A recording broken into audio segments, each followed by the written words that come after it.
స్తోత్రం యేసప్ప இந்த கொடுத்த தேவ வசனம் யோவேல் 2:21. தேசமே பயப்படாதே, மகிழ்ந்து களி கூறு, கர்த்தர் பெரிய காரியங்களை செய்வார். இந்த வசனத்தை நாம் கற்றுக்கொண்டு அதன் மூலம் எழுப்போம். தேசங்களில் எழுப்பும் எல்லா யுத்தங்களை ஓய பண்ண வேண்டும், சண்டைகளை ஓய பண்ண வேண்டும், பஞ்சங்களை ஓய பண்ண வேண்டும், பசிகளை ஓய பண்ண வேண்டும். ஒரு தேசத்திற்கு விரோதமாக எழும்புகின்ற ஒவ்வொரு ஒரே சண்டைகளையும் தேவன் ஓய பண்ண வேண்டும். உள்நாட்டு பிரச்சனைகளையும் ஓய பண்ண வேண்டும். இயற்கை வளங்களை பாதுகாத்து கொள்ள வேண்டும். ராஜாக்களை தேவன் ஆண்டவரே பாதுகாத்து கொள்ள வேண்டும். தேசத்தை ஆளுகின்ற ஒவ்வொரு ராஜாக்களையும் தேவ கரத்தில் ஒப்பு கொடுத்து தேவன் ஆண்டவர் ராஜாக்களுக்கு நல்ல ஞானங்களையும் அறிவும் தெளிந்த சிந்தனைகளை தந்து தைரியத்தை தந்து தேசத்தை நடத்த வேண்டும். தேசத்தில் ஆளுகின்ற ஒவ்வொரு ராஜாக்களுக்கும் தேவன் நல்ல ஞானங்களையும் அறிவையும் தர வேண்டும்.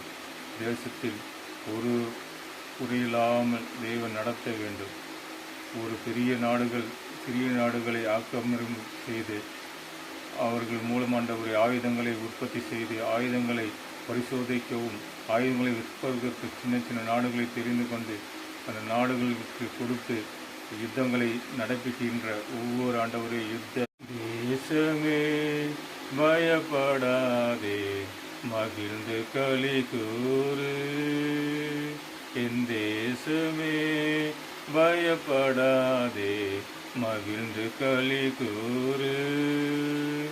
சேனையின் கர்த்தர் உன்னடுவில் பெரிய காரியம் செய்திடுவார். என் சேனையின் கர்த்தர் உன்னடுவில் பெரிய காரியம் செய்திடுவார். தேசமே பயப்படாதே, மகிழ்ந்து களி கூறு. தேசமே பயப்படாதே, மகிழ்ந்து களி கூறு.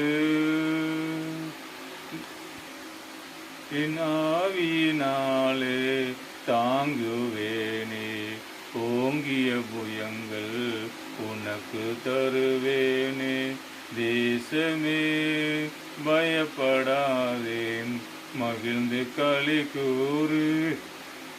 தாய் மறந்தாலும் நான் மறவேனே, உள்ளங்கைகளில் வரைந்துள்ளேனே.